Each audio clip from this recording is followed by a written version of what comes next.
네, 안녕하세요. 저는 B&B 안과의 대표를 맡고 있는 김진국 원장입니다.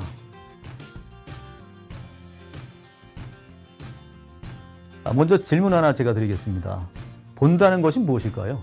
네, 보통 시력을 얘기하죠. 1.0이다, 0.1이다. 근데 안과 의사가 볼 때는 이런 시력 이외에도 시야, 색각, 기억유도, 대비감도, 조절력, 그다음에 균형감, 입체시 이런 것들을 통틀어서 우리가 눈에 대한 기능을 얘기하죠. 대뇌에는 신경이 12개의 가지가 있는데 그 중에서 8개가 눈에 관여하고 있습니다. 이런 신경을 통해서 모든 정보의 80% 이상이 눈으로 전달되죠. 이런 정보 처리를 엄청 해야 되기 때문에 뇌보다 많은 산소량, 많은 에너지를 필요로 하죠. 자, 눈이 노화되면 어떤 게 오게 될까요? 우리나라는 당뇨병성 망막증이 실명 1등이고 녹내장이 2등입니다. 그러나 60세 이상에만 생각하면 황반변성이 실명원인 1입니다. 즉 백내장, 녹내장, 황반변성 모두 심각한 시력저하를 가져오는 질환인 만큼 눈의 구조를 알아야겠죠. 눈은 사실은 카메라 똑같습니다. 카메라가 우리 눈을 따서 만든 거죠.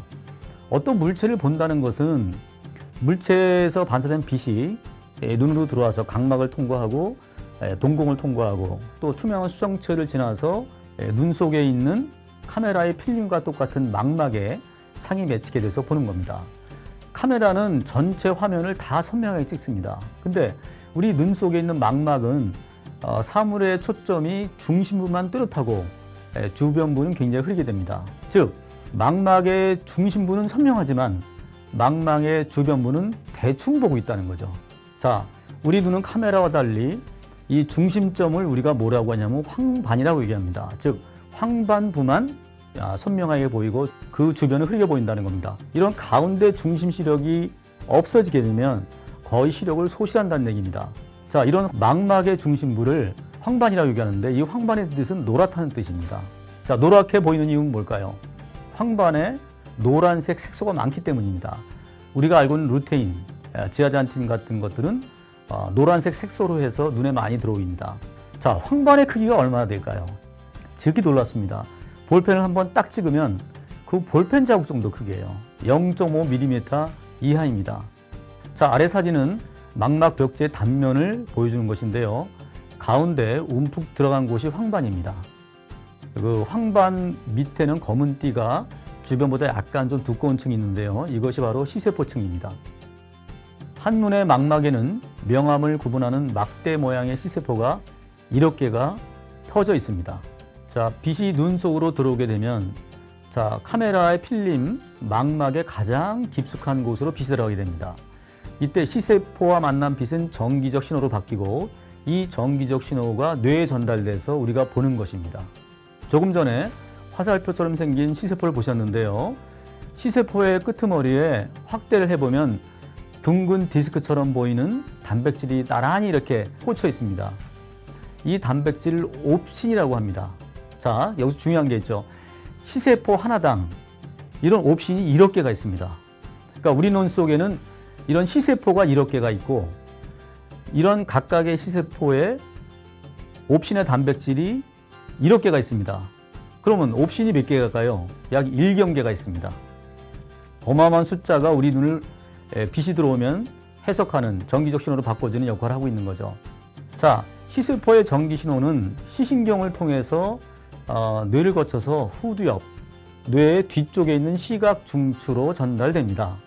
시각 중추에 있는 전기 신호를 이미지로 바꾸는 깜짝할 순간 0.3초 안에 대뇌에 있는 47개 영역 중에서 32개 영역으로 쫙 전기신호를 보냅니다. 그래서 감각과 운동을 조절합니다. 그러니까 본다는 것이 어마어마한 일을 하는 거죠. 몸 전체는 눈이 좌우한다고 해도 과언이 아닙니다. 본다는 것은 정말 경이로운 과정입니다. 그리고 건조증은 꼭 하나 상식으로 알고 가셔야 됩니다. 제가 가장 듣는 질문 중에 하나가 이거예요. 전 눈물이 많이 나는데 안과를 가면은 건조증이라고 얘기합니다. 자, 이게 무슨 말일까요? 눈물에는 두 가지가 있습니다. 하나는 보통 내가 필요할 때 조금씩 나오는 작은 눈물샘에서 나오는 그런 평소에 나오는 눈물이 하나 있고요. 내가 울고 싶거나 눈에 뭐 모래알이 들어갈 때 나오는 자극성 눈물이 있습니다. 근데 건조증 있는 분들은 너무 눈이 뻑뻑하니까 눈이 자체로 자극이 돼서 스스로 큰 눈물을 쐬면서 펑펑 나와요. 그러니까 이것을 보고 나는 건조하지 않다고 얘기하는데 그렇지 않습니다. 오히려 이럴 때는 평소에 눈이 마르지 않게 촉촉하게 만들어 놓으시면 자극성 눈물이 안 나와서 건조증이 없습니다라고 말씀드리고 눈물약 처방해 드리죠. 또 하나 중요한 것은 환경이 중요합니다. 굉장히 건조하고 먼지 많은 데서 계시면요, 건조증이 바로 와요. 그래서 어떻게 해요? 가습기를 틀어놓거나 아니면 화초에 물을 주거나 환경을 굉장히 잘 만드시라고 얘기합니다. 자, 우리가 알고 있는 오메가3를 많이 먹으라는 얘기는, 자, 눈물이 있는데 증발을 막는 그런 기름층을 많이 보존할 수 있다고 해서 오메가3가 많이 들어가 있는 생선 등을 많이 권하고 있죠. 감사합니다.